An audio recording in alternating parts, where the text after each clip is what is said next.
Bonsoir Linda. Bonsoir Mohamed. Ravi de vous retrouver. Moi aussi, vous allez bien? Très bien, vous avez quelques fiches aujourd'hui, dites donc. Mais oui, Mohamed, avez-vous remarqué qu'il y a des mots qui ont des orthographes différentes? Oui. Clé, par exemple. On peut écrire clé ou clé avec un F. Ça m'a toujours intrigué, ça. Oui, oui. Alors pourquoi cette double orthographe, cette double orthographie? Tout simplement parce que le français, étant une langue en constante évolution, eh bien l'orthographe des mots aussi est soumise à des mutations, ce qui fait que certains mots peuvent avoir 2 ou même 3 graphies différentes. C'est ce qu'on appelle les variantes orthographiques. Prenez le mot yaourt, par exemple. Un mot qui désigne le lait fermenté sous l'action de bactéries lactiques. Eh bien, yaourt, actuellement, a 3 écritures différentes.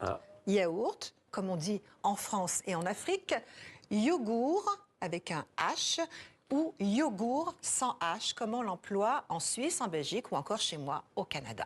C'est cette graphie, yogourt, qui est la plus ancienne. Elle date du XVe siècle et nous vient du bulgare yugurt, lui-même emprunté au turc yogurt.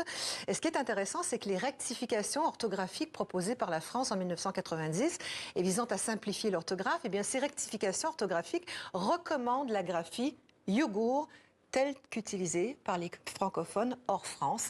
En attendant, les 3 graphies sont acceptées et figurent dans les dictionnaires, vous pouvez vérifier. Alors un yogourt, ça se mange avec une cuillère. Ma grand-mère disait cueillère. Vous l'écrivez comment, vous, cuillère, Mohamed? Classique, CUI, 2 L, accent grave RE. Très bien. Il y a 2 variantes pour cuillère. Il y a cuillère comme ça, sans E final, et cuillère. C'est le résultat d'une longue évolution. Depuis le XIIe siècle, en fait, quand le mot est entré dans notre langue française, il a été écrit de 6 manières différentes.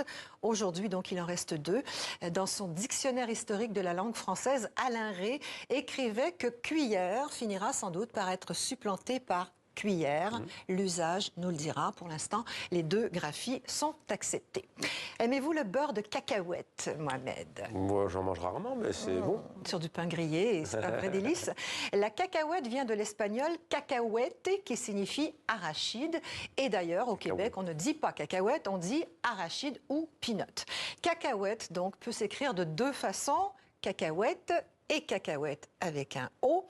Notez que peu importe l'orthographe, il y a à peu près qu'en français d'Europe qu'on utilise le mot cacahuète. Aux Antilles et dans l'océan Indien, on dit pistache. Ce qui, dans le reste du monde, n'est pas une cacahuète, mais bien la graine du pistachier de couleur vert pistache.